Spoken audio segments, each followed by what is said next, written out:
Invite ta famille, car cette recette est parfaite pour toute occasion. Je vais commencer par couper le pain, en retirant délicatement la mie pour faire de la place pour la garniture. J'utilise une baguette, un grand pain idéal pour cette préparation. Je retire délicatement cette partie supérieure pour laisser l'espace prêt. Et la partie restée à l'intérieur, je la presse, surtout sur les côtés et au fond. Ainsi, l'espace intérieur est bien défini et la garniture ne déborde pas. À l'intérieur des pains, je vais étaler une bonne couche de fromage à la crème en couvrant bien toute la partie intérieure. Je répartis bien le fromage dans ce premier pain et je fais la même chose avec le second. Je répète exactement le même processus pour qu'il soit bien crémeux. J'ai déjà tartiné tout le fromage dans les pains que je réserve pendant que je prépare la garniture. Ici, j'ai 200 g de jambon cuit en tranches bien frais. Je vais le couper en fines lanières pour faciliter le mélange après. Maintenant, je coupe tout en petits morceaux pour que la garniture soit bien répartie. Je le transfère directement dans ce grand bol. Maintenant, je vais couper 200 g de mozzarella aussi en fines lanières.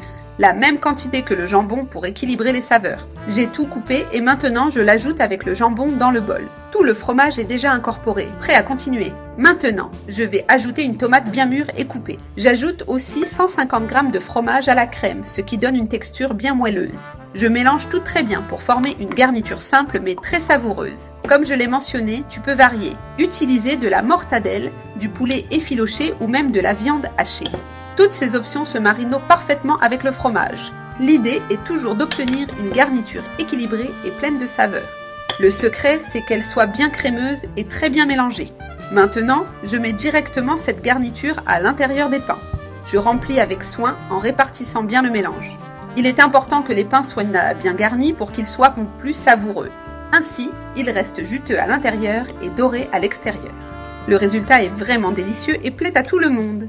J'ai déjà garni le premier pain et je fais la même chose avec le second, avec le même soin. Maintenant, je couvre la garniture avec des tranches de fromage sur le dessus, formant une couche généreuse. Si tu préfères, tu peux aussi mettre quelques tranches sur les côtés pour plus de gratiné. Moi, j'aime en mettre seulement au-dessus pour éviter que le fromage ne coule. Ainsi, la garniture reste bien ferme et le fromage gratine parfaitement. Je fais la même chose avec le second pain en couvrant bien. La quantité de fromage est totalement au goût. Tu peux en ajouter autant que tu veux pour intensifier la saveur. J'ai déjà mis le fromage, maintenant je saupoudre un peu d'origan par-dessus pour une touche spéciale.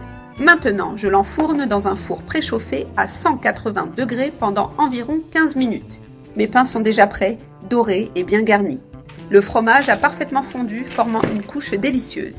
Maintenant, il ne reste plus qu'à couper ce pain délicieux, croustillant à l'extérieur et très moelleux à l'intérieur.